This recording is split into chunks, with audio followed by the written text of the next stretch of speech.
Hello मित्रांनो, कसे आहात? छान आहात ना? आज की नाही मी तुम्हाला जे आहे ते 4 परोपकारी मित्रांची गोष्ट सांगणार आहे. एकदा काय झालं माहितीये का?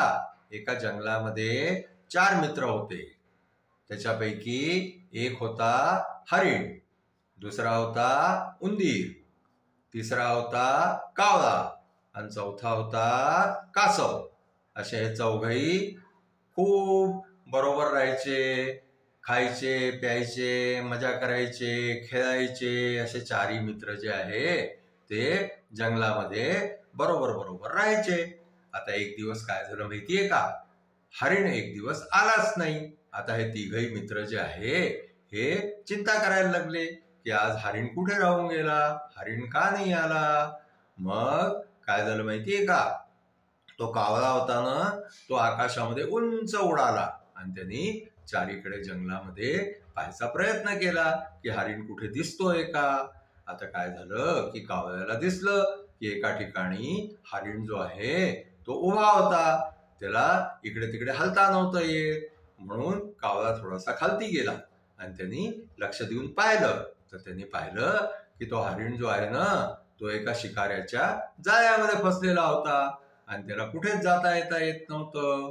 मग तो कावळा खालती उतरला आणि त्यांनी आपल्या उरलेल्या दोघा मित्रांना, उंदराला आणखीन कासवाला सांगितलं की अशा प्रकारे हरिण जो आहे तो शिकाऱ्याच्या जाळ्यामध्ये फसलेला आहे, म्हणून तो नाही आला. मग काय झालं की कावळ्यानी जी जागा सांगितली होती तिकडे ते कासव आणखीन उंदीर हे दोघ जण जमिनीवरतून जायला निघाले. आणखीन कावळा वरती उडून आणखीन त्यांना ती जागा दाखवायला लागला. असं होता तिघही जण जे आहे तो हरिण जिथे जाळ्यामध्ये फसलेला होता ना तिथे जाऊन पोहोचले. मग त्या उंदराने काय केलं की त्या हरणाचं ते शिकाऱ्याचं जाळं जे होतं ना ते सगळं आपल्या दाताने कापून टाकलं. आणखीन तो हरिण जो आहे तो त्याच्यातून मोकळा होऊन गेला. आता काय झालं माहितीये का? तो हरिण जो आहे ना तो पळायला लागला तिथं. तर ते शिकाऱ्याने पाहिलं. शिकारी जे आहे तो हरणाच्या मागे पळाला.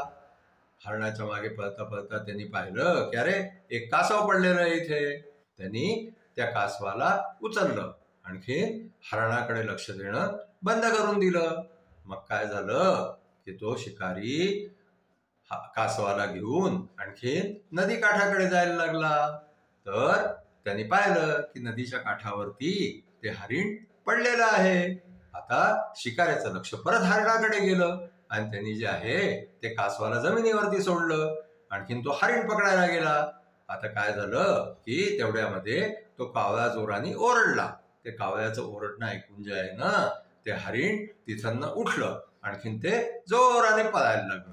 आता शिकारी विचार करायला लागला की अरे हे हरिणही पळून गेलं. आता तो जे आहे तो मागे वळून परत कासवाला उचलायला गेला.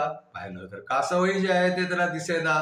त्यांनी पाहिलं की ते कासव नदीमध्ये पोहून राहिलेलं होतं. आता अशा प्रकारे शिकाऱ्याला हरिणही मिळालं नाही आणि कासवही मिळालं नाही. आणखी चौघा मित्रांनी मिळून जे आहे ते एकमेकाचे प्राण वाचवले. आपली मैत्री जी आहे ती त्यांनी अशा प्रकारे एकमेकाबरोबर निभावली. आणखीन त्या शिकाऱ्याला जे आहे ते रिकाम्या हाताने त्या दिवशी जंगलातून घरी जावं लागलं आणि चौघही मित्र जे आहे ते परत एकत्र येऊन जे आहे ते जंगलामध्ये मजा करायला लागले.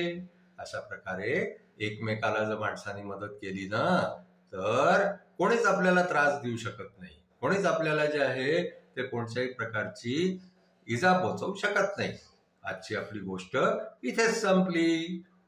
आमची गोष्ट तुम्हाला आवडली असल्यास आमच्या चॅनलला लाईक करा, शेअर करा, सबस्क्राईब करा. थँक्यू.